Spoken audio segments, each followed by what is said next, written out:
Shalom. Call hello Yahweh Bahasham Yahweh Shai Bahasham Berkah Kodash. Double honors into the apostles, double honors into the elder bishops. Salutations to all my fellow laborers doing this work in truth and sincerity, risking their lives and their freedom to do so now more so than never.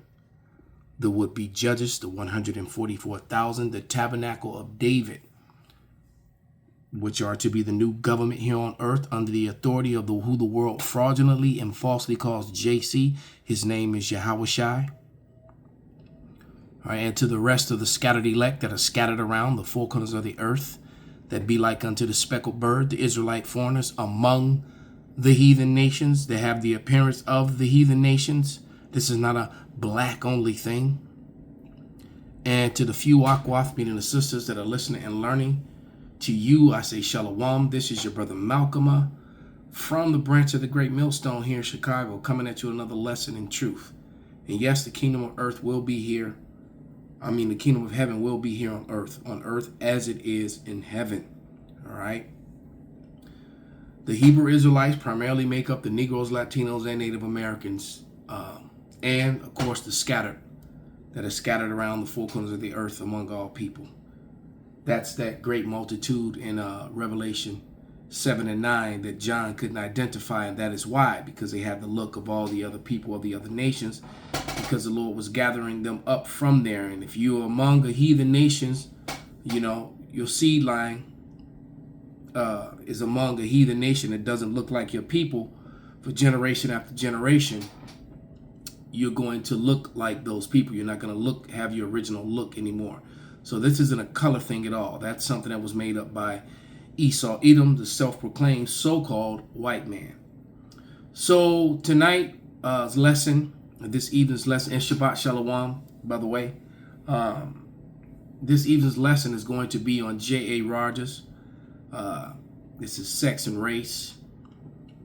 I have that book. Nature Knows No Color Line. It's sitting right next to me. We're going to actually go into this book.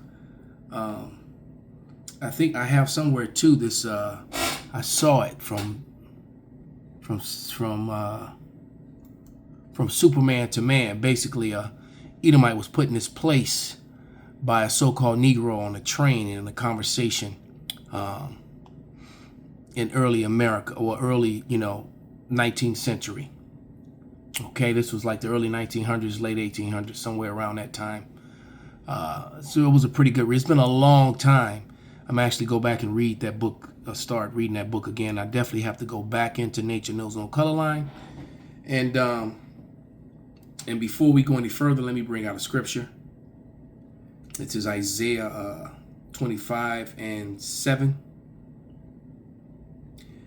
And it reads, "And he will destroy in this mountain the face of the covering cast over all people, and the veil that is spread over all nations." All right. So what we're going to do is destroy this whole European and Middle East fraudulent false concept that they created. All right. There's a map. A map of Asia, all right, and you can look it up and just put in Asia, all capital letters, and then put in ASA-1. Okay, I'll say it again: Asia, all capitals again, ASA-1, and it'll pop up a map of Asia, showing you that Europe is in Asia, and showing you also that Western Asia, that they call Asia, which was called Asia Minor in the Bible, is Western Asia. All right. So the Middle East is something that they made up, and Europe is something that they made up, all to protect the fraud and the lie that is whiteness. Whiteness is a made up social construct, and Europe is made up. That's why you don't see the word Europe in the Bible when you read the scriptures. You do see Asia. So they divided Asia up into three parts, basically. You had the rest of Asia, then you had the portion of Asia that they call Europe or Eurasia, and then you had the Middle East, which is actually Western Asia. Okay? And before I go any further with that, I'm going to show you a receipt, because there's always someone new. And this is from the Oxford 1850 Dictionary definition of Eurasia.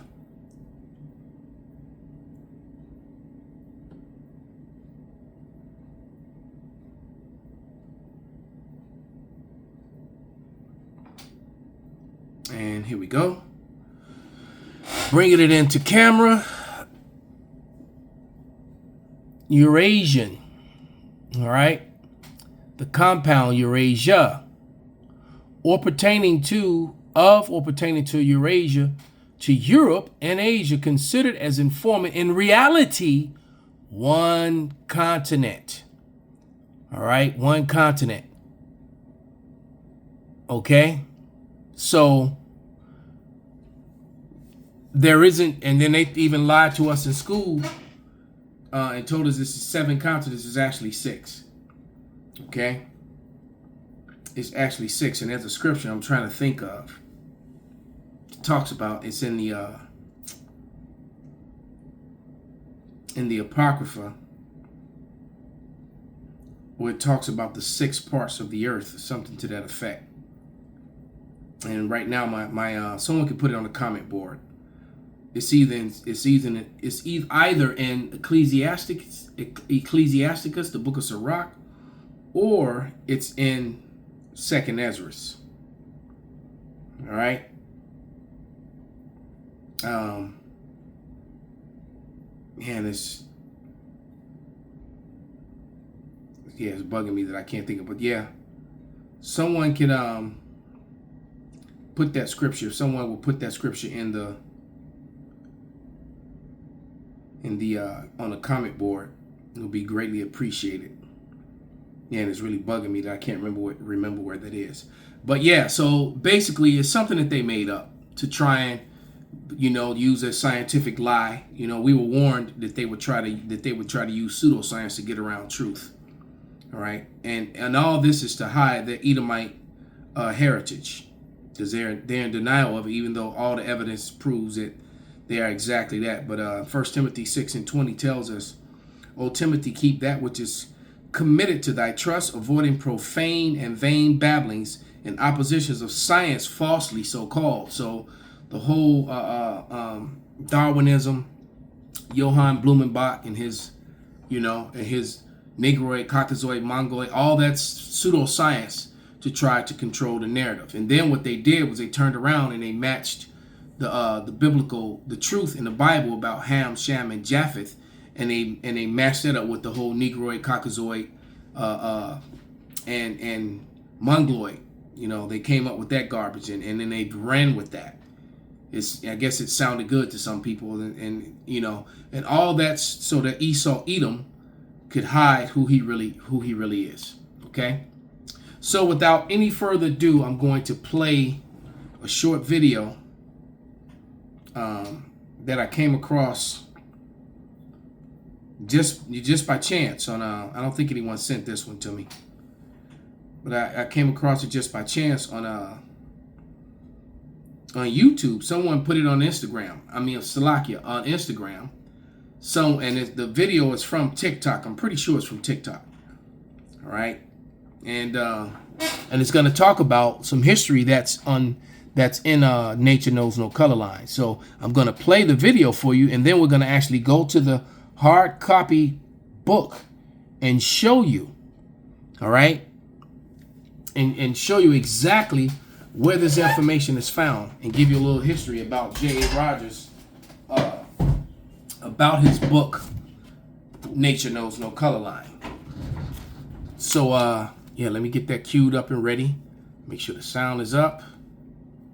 History is a lie. How were Jews described in Europe before Ashkenazis became the majority? From Nature Knows No Color Line by J.A. Rogers, page 123. Quote, Waite says, "An interesting gradation of all shades down to the black is exhibited by the Jews. Especially dark were the Jews of Spain and Portugal. The Portuguese Jews were very dark," says Pritchard. The Duchesse de Brante, wife of Napoleon's ambassador to Portugal, said that the Jew, the Negro, and the Portuguese could be seen in a single person. So dark were the Jews, especially of Portugal and southern Spain, that many whites thought all Jews were black or dark. Another source can be found from The Natural History of Man by James Cowles Pritchard. Quote, "The Jews of Portugal are very dark."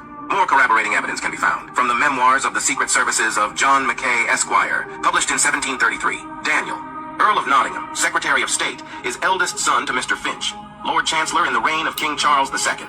He hath also the exterior air of business and application, about Robin enough to Hood. make him very capable. In his habit and manners very formal. A tall, thin, very black man, like a Spaniard, or Jew, about 50 years old.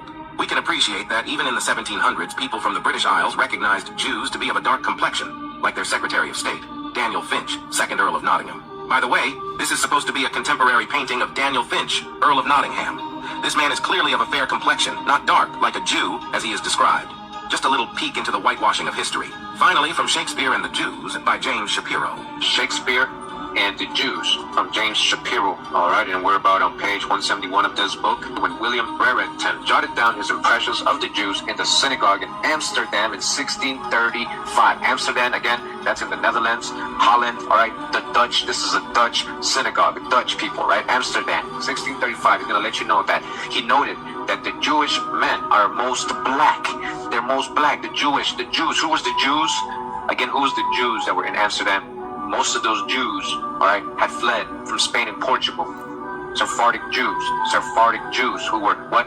Most black. It says, and when the Scottish minister Robert Kirk toured London in January 1690, he also paid a visit to the synagogue there. Now, this is a whole other different country. Right now, he's in England. Now, a whole different person, letting you know what he saw when he went in the synagogue, the Jewish synagogue in London, all right, in 1690. He observed over 200 Jews worshiping, 200. All right, 200 people, 200 Jews. He noted in his journal that they were all very black men. Again, Jews worshiping in a synagogue in London. They were what? All very black men. All very black men. Sephardic Jews. Who was in London as a Jew? A lot of these, again, were Sephardic Moorish Jews from Portugal and Spain. A lot of these were Huguenots, so-called Huguenots. And he said he was calling them Huguenots. It's actually pronounced Huguenots. And that's the brother Cootie Merrill. That's a Northern Kingdom brother. I think Cootie Merrill's from Peru. You've heard me mention him before. But yeah. So just like Ben Franklin, when he referred to them as Morenos, all right, or the Palatine Boers, basically, in the Palatine Boers, this is what he was calling them, and that's where the term Moreno comes from. It was a slander word that they used for these Moors and Morenos who were Israelites, and then they break down the definition and try to call them that it was talking about pigs, not understanding that the Palatine Boers were black pigs of Ireland. All right, and I'm going to show you some receipts to prove that, because Ben Franklin, in that letter that he wrote in 1751, he mentioned the Palatine Boers.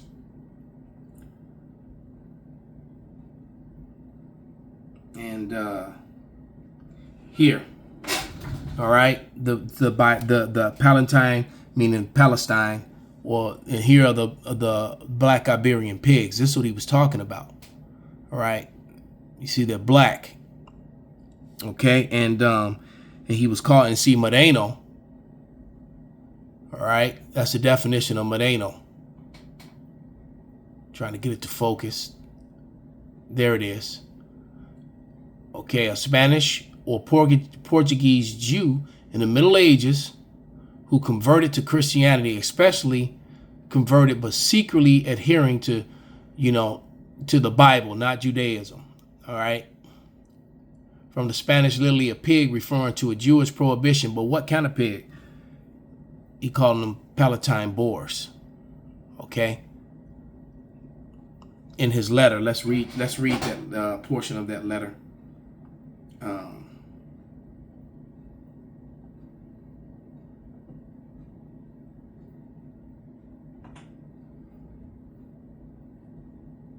Oh, here it is. We're seeing paragraph 23. We're gonna jump down to the second part. All right, and it says, in the detachment of the English from Britain, America have will have their places at home as soon supplied and increased so largely here, why should the Palatine Boers be suffered to swarm into our settlements by herding together establish their language and manners to the exclusion of ours? Okay, why should Pennsylvania, founded by the English, become the colony of aliens who will shortly be so numerous as to Germanize us instead of us Anglifying them? Because the Germans were black at this time in the 16th, 17th, 14th century. Most of Europe was. It says, and will never adapt our language or customs any more than we can acquire, than they can acquire our complexion.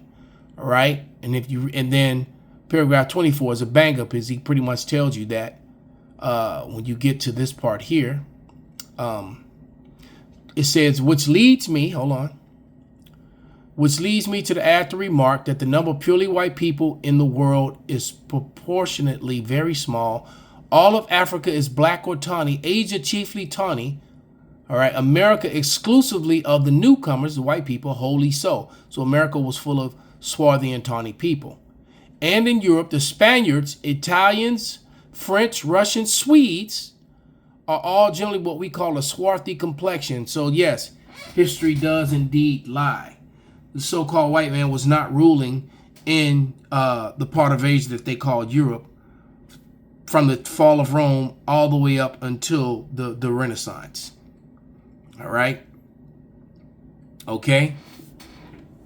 You know, and this started before Septimius Severus, which is in 193 AD. So Jake came into power even before then. Shortly after not long after the 70 AD, after the fall, not long after that, Jake rose up in Rome and took over all of Europe. All right. Hence the reason nature knows no color line. And then what you have to understand is that this book shows you all the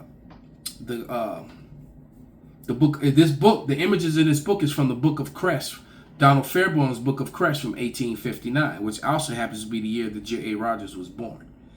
And that book of the Crest of Arms, 1859, by Donald Fairbairn's, is in the Library of Congress, and you actually have to be a congressman to even rent that. I mean, to check that out of the library, because it's going to show you what I just read you from Ben Franklin's letter. Is going to show you Dutch Belgian families and their coats of arms, and that they were actual Negroes. And these images are straight from Donald Fairbairn's book. All right, these are the Negro coats of arms, and this is hardcore evidence of that they were ruling in these places where people go visit to sit down in little coffee shops and have fancy little cakes and sweets and cappuccinos and stuff of that nature. More of the Moringer, Morini, Morin, all right? More Negro coats of arms, and these were the families of what? Names of families except 3 denote Negro ancestries. Yeah, so, which is basically Israelites, French, Italian, Spanish, Polish families. So the people in Poland now are not the people that were there. These are the Edomites. They went into that part of Asia, and then they started calling it Europe. And there goes the pseudoscience and the lies and the false history. Okay? Now, let's go to, let me get a scripture. As a matter of fact, I'm going to get a couple. Because Esau's a snake, a dirty snake, and a liar. I got to get it. Job 9:24. I could know it by heart if I start saying it, but I'm going to just read it anyway. Job 9:24, and it reads, the earth is given into the hand of the wicked. He covered the faces of the judges thereof. If not, where and who is he? He covered up the faces of the judges, and he put up his face. That's an image of Queen Charlotte on the cover she was a so-called Negro woman, the actual in the line of King James himself. All right, those people over in Europe now, in England now, they're the new royal family. All right, which is nothing royal about them. They married into this black family and then set themselves up. All right, same way that the Cromwell brothers got rid of all the true royal family of King James and basically sent them all to Jamaica and Montserrat and Trinidad as slaves and stuff. All right, the ones that they didn't brutalize and kill. All right, they did horrible things to the Negro women and the pregnant Negro women and their children when during the Jacobite wars. When they, and I got that book right here. I have that book right in front of me by Sims. Evidence. Matter of fact, the beloved brother Shatir brought that back for one of his recon missions over to Europe. Right? This was discarded from a university over there. And he brought it back, and it's basically the Jacobite Ireland from 1685 to 1691. All right, hence the term the Palatine Boers or Moreno. Okay, those pigs with those black pigs from Ireland. Okay, and that's what Ben Franklin was insulting. Them calling them black pigs. Remember the term black, and anytime you put black before anything, it makes everything after it negative. All right, if black in front of something, it makes everything after it bad. So if you call somebody black people, well, yeah, void of light is one of the light meanings of the word black. It means a lot of more very worse and hurtful and disgusting racial things. All right, but Luke 12:2. It reads, "For there is nothing covered that shall not be revealed, neither hid that shall not be known." All right, so I'm going to go to page 125, which is what he was reading from, and I'm going to put it in front of the camera so you can see it for yourself. All right, and what I like is that, and then I'm going to show you at the bottom of the book. All right, at the bottom of the page, it's going to show you the references of the books where you can screenshot it, where you can go and search out these books and find out even more information about these Negro Jews. So you have to ask yourself then, who is Rosenberg and Weinstein and Epstein? Who are all these people? Because they're clearly not described as being the Israelites of Portugal and Spain. And remember the whole J thing, the J-ish, that's a hijack. They replace Israelite with J's. So, and then they attach themselves to J's. So when you start talking about J's, you start thinking about, B.B. Milkowski and Walter Cronkite, all those people. And they have nothing to do with the people. And unfortunately for them, the world knows that at this point. They just refuse to acknowledge it, even though it's said eventually they're just going to have to shut the internet down. But here we go. This is page 123. I'm sorry, not 125, but 123. And there's the bottom of the book. So screenshot that, because those are receipts where you can find this information from different books. This is where he got, this is his sources. And see, that's the beautiful thing about these old books. He just doesn't say anything. He gives you the resources of where this information came from. All right. So right here on page 1,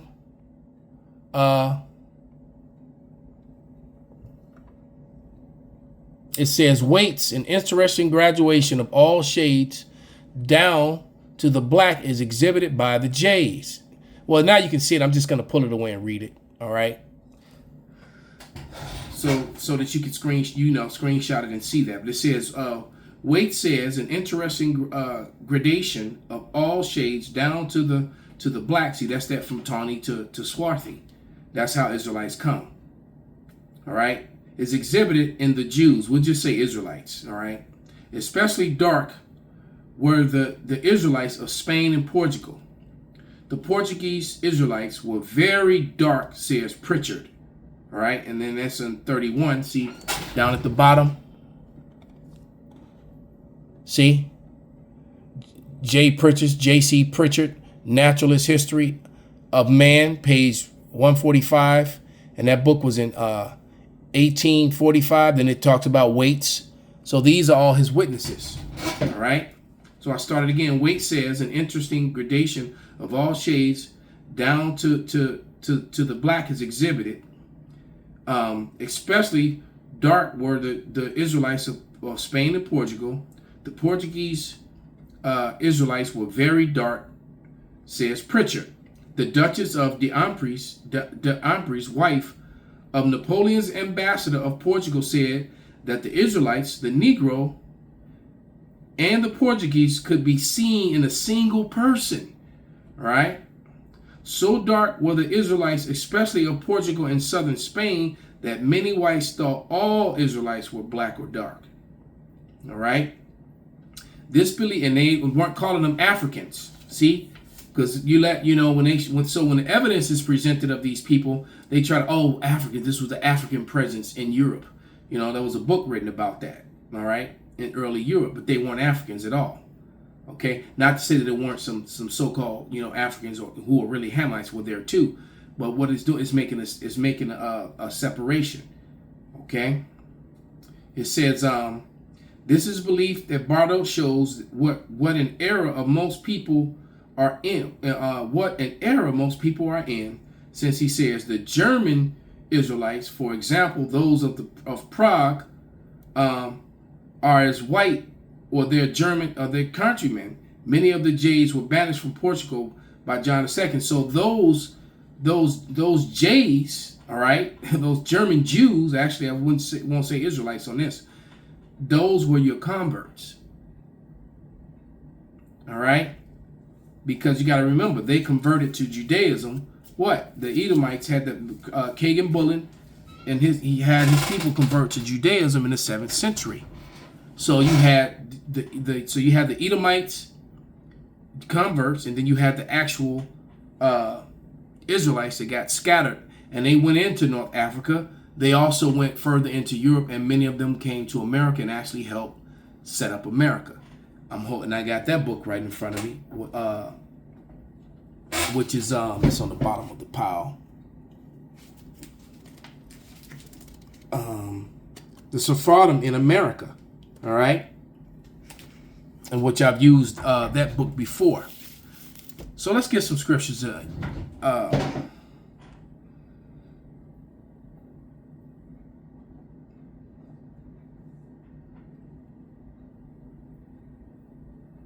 This is 2nd Ezra.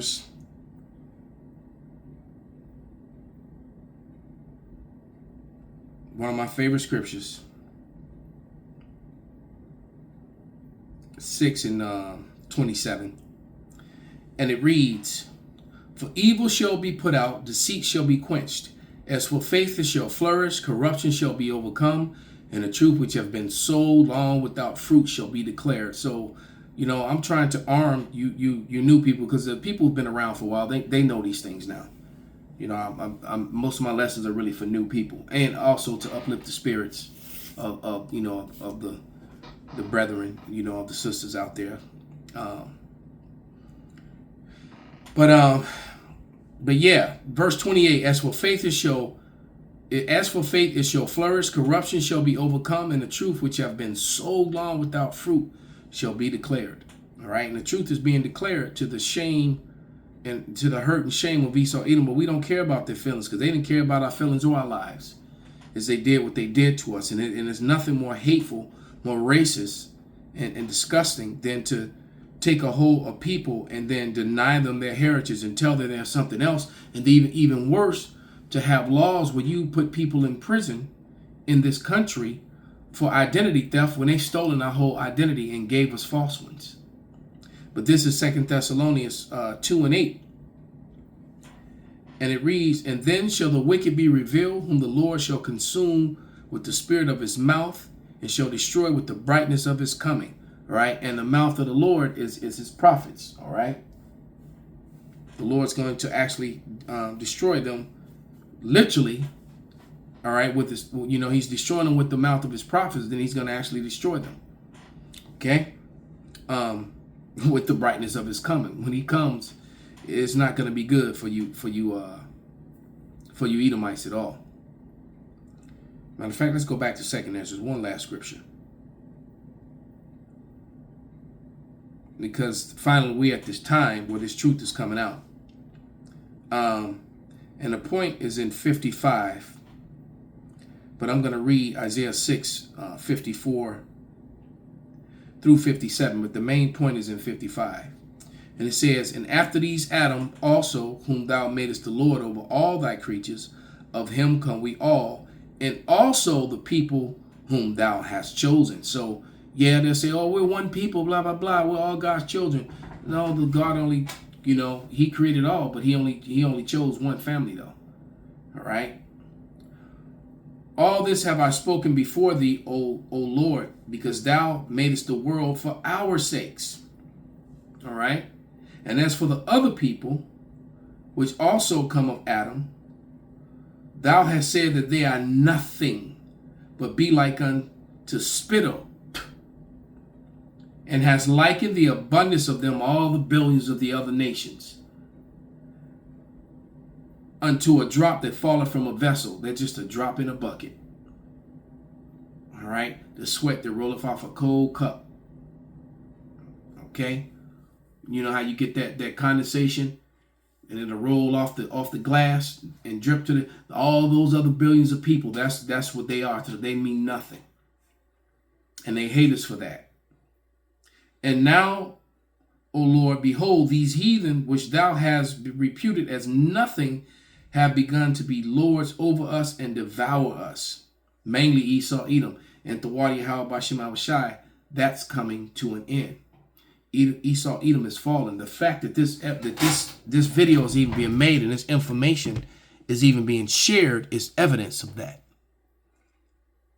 So with that, I want to give all praise, honor, and glory unto Yahweh, Bahasham, Yahweh Shai, Bahasham, Rekaha, Kodash, Kwam, Yasharala, Abad, Babal.